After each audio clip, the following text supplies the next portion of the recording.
Hi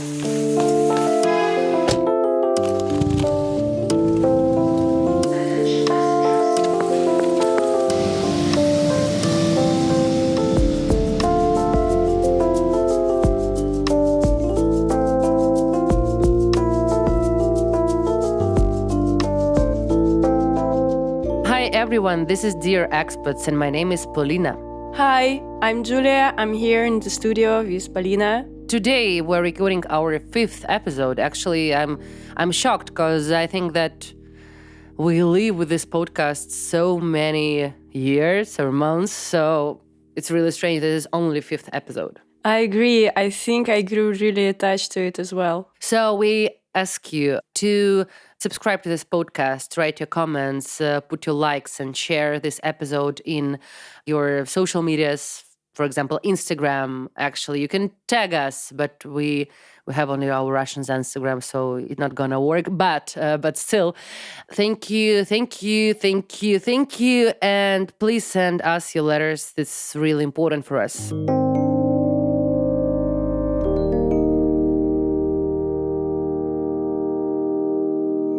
Today we have 2 letters. Okay, so we're gonna start with the first one. Yeah. Okay, I'm gonna read it. So the first letter is from Varya, and it's more like a reflection letter. It's called Why I Love Liminal Spaces. So I'm just gonna go ahead and read it. You're not supposed to feel good in certain spaces in between, like airports, railway station, and parking lots. These are meant and disguised for passers-by to be rushed through and left behind as soon as possible. I never used to like such liminal spaces either. I get anxious in crowds, and commuting normally made me uncomfortable. Until I arrived in my 3rd country in 3 years. I was walking through a city's central station on a rush hour when suddenly my anxiety ceased and I felt like I belonged there. Rustle-like sound of steps and voices, harsh artificial lighting, sparkling tiles, windows and mirrors, it all felt weirdly soothing. I then realized that it meant I had finally adapted to my new life. Having left one place but never fully arrived at another, I currently belong in this in-between state. Sounds rather dramatic, but I can find some peace in it. And I use this life hack whenever I'm anxious or restless. Just walking through a labyrinth of passengers in the crowd or other passers-by instantly grounds me. I'm writing this on the bus, by the way. Mm-hmm. So it's a rather deep reflection, I think. I love this letter. It's interesting. A couple of weeks ago, I told you, okay, everybody knows about my mice problem. Now it's gone. I live in a new apartment. Actually, it's really funny because I think, okay, we'll talk about this when it will be our turn, because a lot of things in our emigration changed for the last couple of weeks in both lives of us. So a couple of weeks ago, I ran to Paris from my mice and from my old apartment to my boyfriend's place. And it was funny, I was writing to you a message that I feel so comfortable in the train between Amsterdam and Paris. So I did a lot of my work, I did a lot of my reflection, I wrote big piece of video, what I'm working on right now. And we talked about it with you, and you told me that it's interesting that in some not uncomfortable, but in some new episodes part in your life, we really feel comfortable in the trains, in the airplanes, when you are not belong to something. Exactly. But you belong to yourself, and it's comfortable for you right now. Yeah, I had the similar experience. I should know that I think I felt it only after the immigration, so I didn't feel this way in my home country. But I've had similar experience when I was living in Italy. I have just arrived in the country, and I was doing my master's there, and it started in September. So I first arrived, I think, in the end of August, beginning of September, and my rental contract, like my long-term contract for next year, was only from November. So I had to spend 2 months in 2 different Airbnbs, and one of them was actually in another city, because the city I was studying in was a very small university city with not much Airbnbs, because no tourists go there basically. So I was commuting almost every day And I was so productive, like during that time, especially when I was in the trains. It would take me an hour or so to get there, sometimes longer because of the rail works and strikes. But I would just like do researches, I would do my homework, I would even like write text regarding my work, and it felt very comfortable. And now, like, I think when you've told me about your similar situation, I've kind of connected it to the stage that I was in life, because it was my second immigration in that year, and I felt everything was really new. And for the first time during this immigration, I was actually alone, and I was not feeling at home in this Airbnb place, obviously, because I couldn't make it my home. So I also like was finding a lot of comfort in this in between spaces, like a train. My favorite writer, his name is Bunin. His last name is Bunin. I think a lot of people could know him because I think he got Nobel, right? Nobel for the literature. Yeah, I think so. Yeah, I think so. So, and I was a fan of his. My favorite book is his novels. It names Dark Alleys. I think this is the closest translation. And when I moved here, I firstly understood that this novel is all about immigration. I didn't know what are they about, but they're about immigration or about coming back to home from emigration and all this stuff. And I was so shocked. Or this is stories about your past life when you're in immigration. So he wrote it in Graz. It was published in 1943. So it was the Second World War in Russia, in Soviet Union that way. And Bunin was really afraid and was really frightened about it. And he was against Stalin. That's why he moved out from USSR. But he wrote his letters that he's so afraid for the Stalin, because he understood if Stalin is going to die, USSR will fail this war before Nazis. So it was big problem. So, and when the war finished, I don't know how. It's really strange to name it like this, but still. And he and his wife was dreaming about coming back. And in 2 years or a couple months, I don't remember exactly, all authors who tried to come back were jailed or banned. So he stayed, and he died really soon after that, because his dream about coming back to USSR, to Russia especially, it was it. And when I was reading all these novels and rereading them, a lot of these novels in Bunin's or in Vladimir Nabokov's stories are situated in the hotels or in the hostels where people are living for a long time before they find an apartment or something like this. And when I was young, I heard that a lot of big pop stars are doing like this too when they immigrate. Like, I know that in the hotel across the Moscow River from the Red Square, in one hotel, Alla Pugacheva has her own room. And I was dreaming that I will be big and famous, and I'll have a room or hotel, or I can afford myself to live in the hotel all the time, just not to doing my shits and clean my toilet. And it's really interesting because only now I understand that this living in the hotels and decision to make it like a normal part of your reality, it sounds or it feels like not as a depression, but as a big crisis, actually. And it's really interesting from that point. I understand Vara's feelings about Central Station too, because I think that the first part of this country which was connected to me was Schiphol. I was coming in 1 month. I came to Schiphol 7 or 8 times. So I was flying to conference. I was meeting my aunt. I was meeting my friends. So it was like 7 or 8 times in 1 month. And after that month, I understood that Schiphol feels like home to me. Not Amsterdam, not Netherlands, but Schiphol, because it's kind of big part of this city, of course. But also this is kind of not the city, not this country. This is a place where you're coming to go from Netherlands or to come back. So I understand this virus feelings, and I feel them as really romantic, actually. I agree, but actually now that you've mentioned the skip hole and the railway station, I've understood that it's been a bit different for me, because with this like ports, basically, I don't feel so secure or in rest no matter what stage of immigration I'm in. I was more talking about this like when you're already on the way somewhere or from somewhere, and you have this pause to just be by yourself and to not be distracted by the other world.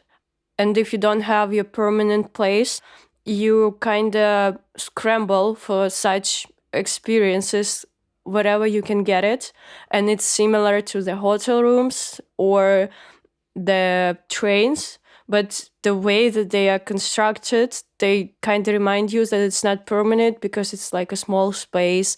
And with the hotels, I grew to really hate those. I try to not stay in the hotels even if I travel, because I feel kind of claustrophobic at this point. But yeah, so for me it was about the place to rest when everything in my life was moving very fast, instead of like finding a place where I can belong with my hectic thoughts, because for me it only multiplies the anxiety, not soothes it. So it's interesting how different it works for us.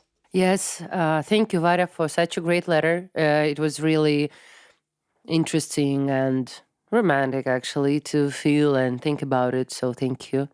Write us more. Yeah.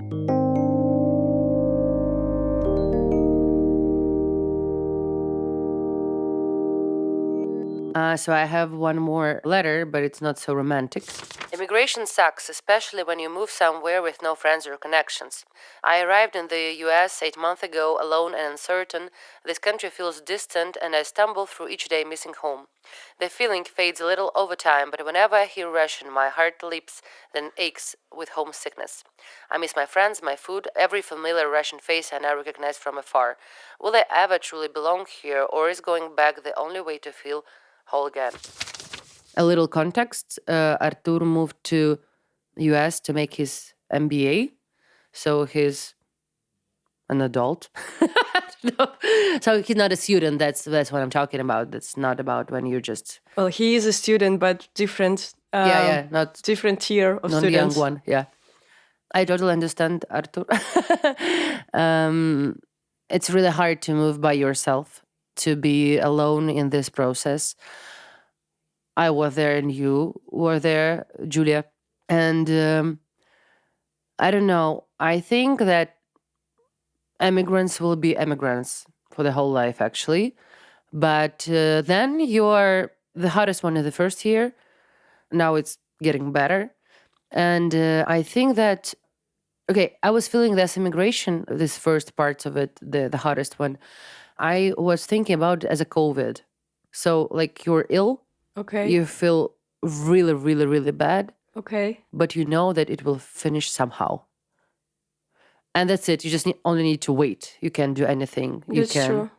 And it maybe is not really supportive, but yes, I think that that's how it works.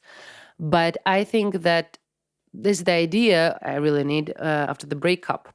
You need to know Yeah. and believe that it will pass and the new part of your life will come.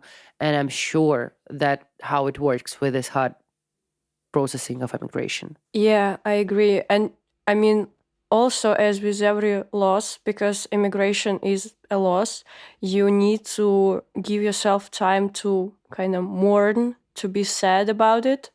I think well, it wouldn't be right to call it a mistake, but it's one thing that I could have done differently in my immigration. So when I left Russia in 2022, my first instinct, I think, to cope with what I was going through was to kind of block a big part of me that was like Russian culture. I was trying to be really detached from it. I think that one of the most extreme example that I did, not fully recognizing it. I have completely stopped listening to Russian-speaking musicians, like to any music in Russian. It's interesting. I did the opposite thing. Yeah, for me, it was like music normally kind of makes me emotional. And I also listen to a lot of music most part of my days, especially when I'm going on a run, when I'm going somewhere, or just staying at home if I'm by myself. So for me, it was kind of a way to not feel emotions because it was already really hard. I had to make decisions where to go next. I had to deal with the getting myself documents, enrolling in university, moving, packing, repacking, endless stuff. So I kind of had to hold myself together. And there was this moment exactly a year after my immigration. I was visiting Berlin and I was sitting in the apartment of my friends. He was away, so I lived there for a week. It was my first time in Berlin. It was beginning of March. It was kind of gray and there was like this wet snow, very similar to the Moscow kind of weather. And I was watching this like YouTube interview of one of the Russian musicians who also like left because of the war. Who was it? Noise MC. And there was like I was fine during the whole interview, but then last 2 minutes there was just like they played his music from some live concert.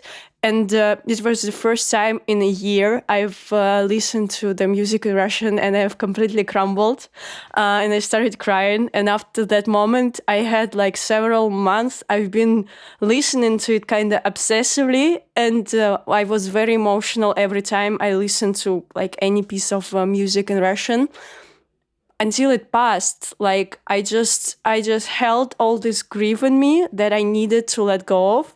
And when I was done with this process, no matter how long it took me and no matter how long it can take, it became easier. And I mean, I wouldn't say I just stopped missing Russia. It would never probably happen, but I just transferred to another stage of this process.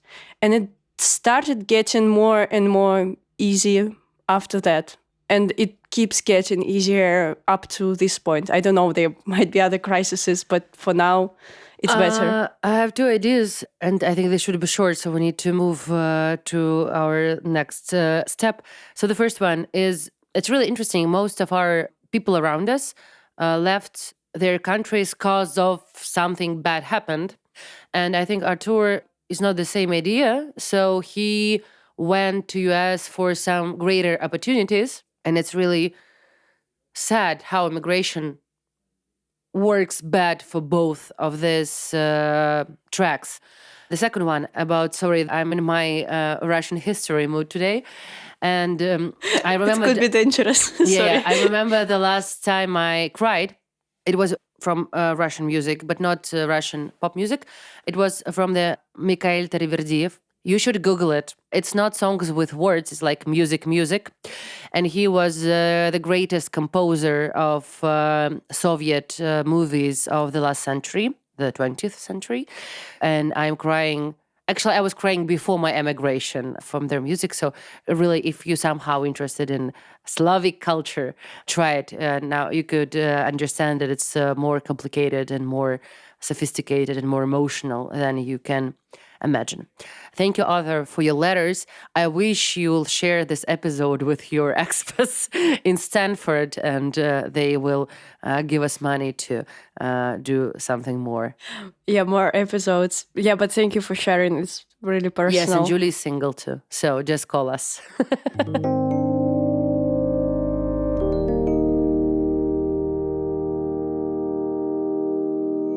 The third letter is from us. From us. Yeah, so you want to start?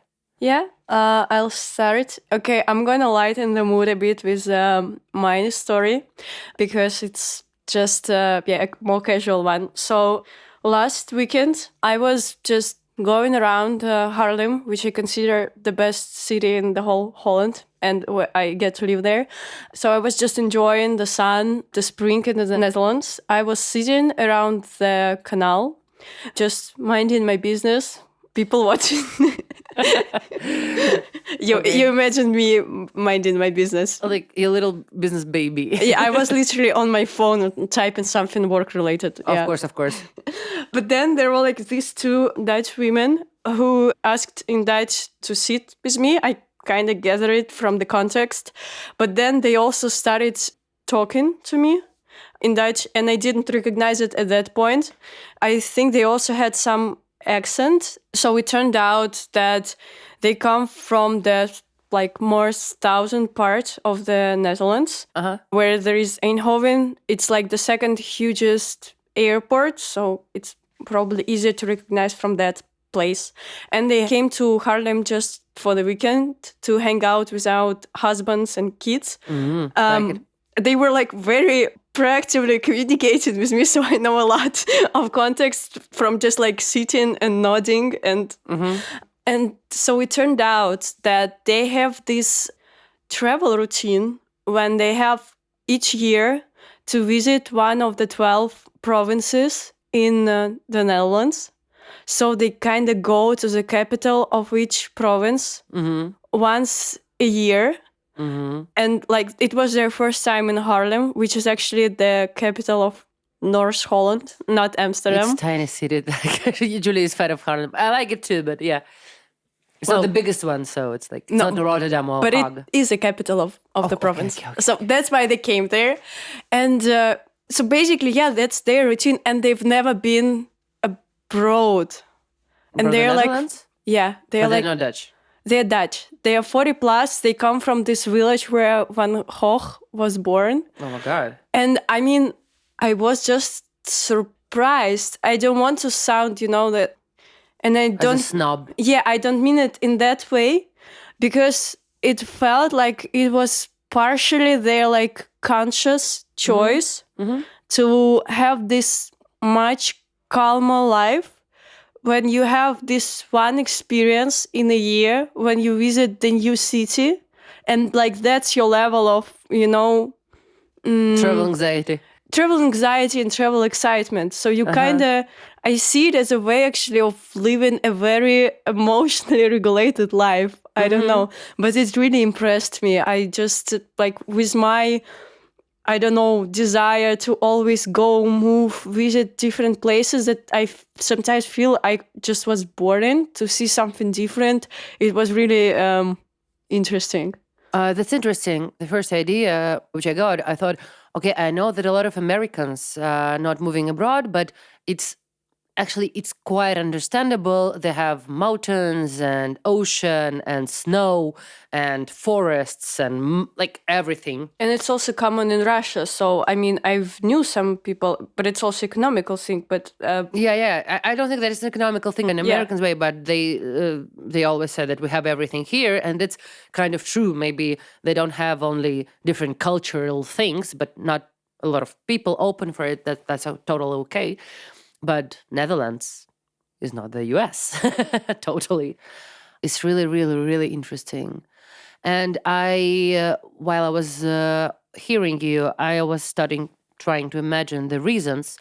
And maybe us, people from post-Soviet countries, are so interested in traveling to see other cultures because not us, but our parents, our grandparents were close in the country for the long time. So this is, I think, this post-Soviet people, they have the idea that something abroad is really interesting because this is prohibited for us. Of course, when you're living in the center of Europe and you're totally free, you have money and like, I don't know, like it's 40 minutes from Belgium or like a couple hours from Paris.